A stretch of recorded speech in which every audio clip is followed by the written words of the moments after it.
எனக்குமே தெரியும் ஒரு டென்ஸான ஒரு ஃபிலிம் அண்ட் ஒரு டென்ஸான தீம் அண்ட் அது ரொம்ப சின்சியரான ஒரு effort and also for all the technicians and for all the artist for being a part of this film it means a lot and first Dayal sir எங்கிட்ட இந்த கதையை சொல்லும் போது அவர் என்ன இன்டென்சிட்டியோட சொன்னாரோ என்ன ஒரு டென்ஸாக சொன்னாரோ அந்த விஷயங்கள் எல்லாத்தையும் எல்லா கேரக்டர்ஸுமே அவங்களுடைய பெர்ஃபார்மன்ஸில் எடுத்துகிட்டு வந்திருக்காங்க அண்ட் எனக்கு ரொம்ப இன்ஸ்பைரிங்காக இருந்தது பேக்ரவுண்ட் ஸ்கோர் பண்ணும்போது and we had lots of discussions background score எப்படி இருக்கு அந்த படத்துக்கு அண்ட் ஆல்சோ இப்போ நீங்கள் கேட்ட பாட்டை பாடின எல்லா singers Vijay Prakash MD Pallavi and Mathichiyam Bala இந்த பாட்டுக்கு என்ன ஒரு எனர்ஜி எடுத்துகிட்டு வரணுமோ என்ன ஒரு சோல் எடுத்துகிட்டு வரணுமோ அதை அவங்க எடுத்துகிட்டு வந்திருக்காங்க so thank you so much once point and I wish you all the best and I wish you that you make hundreds and hundreds of films and entertain us. Thank you so much.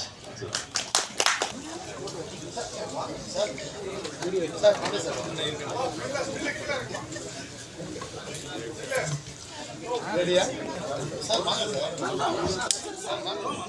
Ready, sir?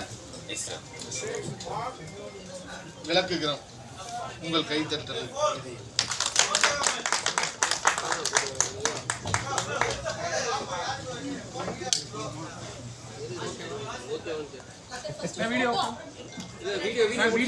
Trailer மற்றும் இசை வெளியீடு போது பத்திரிகையாளர்கள் முன்னிலையில் லட்சுமிகாந்தன் கொலை வழக்கு படத்தோட இசை வெளியீட்டு விழா நடைபெறுகிறது. தேங்க்யூ.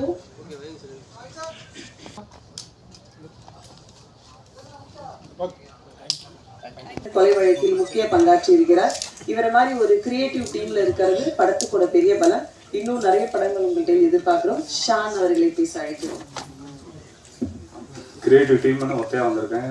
ஆக்சுவலாக கிரியேட்டிவ் டீமுங்கிறது கவிதா பாரதி சார், இன்னும் சரவணன் சரவராஜ் அவர் எல்லாம் சேர்ந்த இது ஆக்சுவலாக எங்கேருந்து ஸ்டார்ட் பண்ணோம்னா முதல்ல தர்புகா சிவா சார்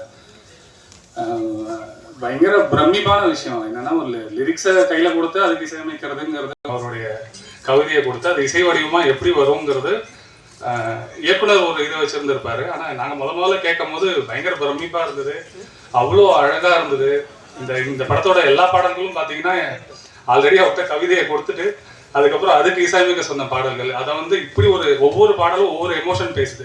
அது அவ்வளோ அற்புதமாக பண்ணியிருக்கிறாரு. இந்த படத்தோட பயங்கர ஸ்ட்ராங்கே எனக்கு சாரும் ஒத்துப்பாரு, தயால் சாரும். பேக்ரவுண்ட் ஸ்கோர் இது எப்படி நீங்கள் இசை பாடல்கள் பார்க்குறீங்களோ அந்த பேக்ரவுண்ட் ஸ்கோர் அவ்வளோ அமேசிங்காக பண்ணியிருக்காரு. எனக்கு ஒன்றே ஒரு நிறையா படங்கள் பண்ணோம். அது அவர்கிட்ட லாஸ்ட் டைமும் நான் சொன்னேன், எங்கே சார் பண்ண மாட்டேறீங்கன்ட்டு. இன்னும் நிறையா படங்கள் பண்ணணும் சார் நீங்கள். அடுத்து இல்லை சார் அது நாங்களும் டிஸ்கஸ் பண்ணோம். ஆனால் கடைசியாக அது பாண்டே சார்கிட்ட நின்றுடிச்சிருந்தேன். அப்புறம் நான் பாண்டே சாரை மைண்டில் வச்சுக்கிட்டு திருப்பி அதை படிக்கும் போது பார்த்தா ஆமாம் கரெக்டாக இருப்பார். அப்புறம் நான் பாண்டே சார்ட்டி ஷூட்டிங் ஸ்பாட்டில் ஒரு கேட்டேன், சார் கிட்டத்தட்ட உங்களை ஒரு பொலிட்டிக்கலாக கொஞ்சம் உங்கள்கிட்ட வேறுபட்டு நின்று நாங்கள் உங்களை கொஞ்சம் வேறுபட்டு உங்களை பார்க்குற பார்வையே நாங்கள் கொஞ்சம் ஒரு வெறுப்பு பார்வையை எப்படி சொல்லிடக்கூடாதுல்ல, கொஞ்சம் இதாக இருக்கும் போது ஆனால் நீங்கள்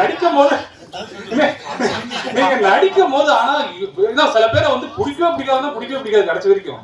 இவர் நடிக்கும் போது எனக்கு ரொம்ப பிடிச்சிருக்கு. ஏன்னா கவிதை சொல்றேன் சார் ரொம்ப இவர் என்ன சார் ரொம்ப பிடிச்சி போயிடுது நம்மளுக்கு, இவ்வளோ அற்புதமாக நடிக்கிறது. ஆமாம் சார் அப்படின்ட்டு அப்புறம் நான் ரங்கநாத் பாண்டே சார் போய் டிஸ்கஸ் பண்ணா கிட்டத்தட்ட அவர் என்ன சொல்றாருன்னா அவரே ஒத்துக்கிறாரு, சார் நான் நடிக்கல சார் என் கேரக்டர் அதான் சார் அவரு கிட்டத்தட்ட அந்த இதுல தான் இருக்காரு.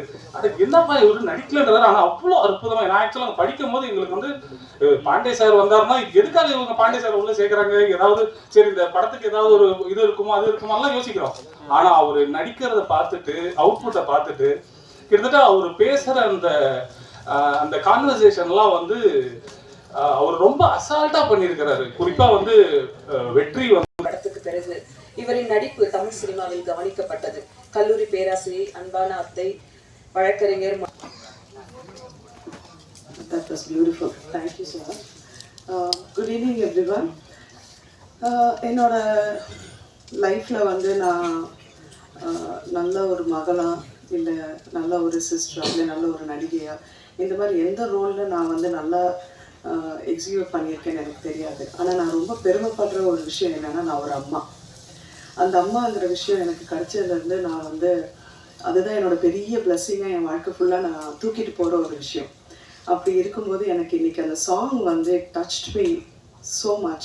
என்னோட கெரியரில் எனக்கு இது 2வது அம்மா பாட்டு. அண்ட் அந்த பாட்டு இவ்வளோ அழகாக கொடுத்ததுக்கு சார் தேங்க்யூ. அண்ட் அது அவ்வளோ அழகாக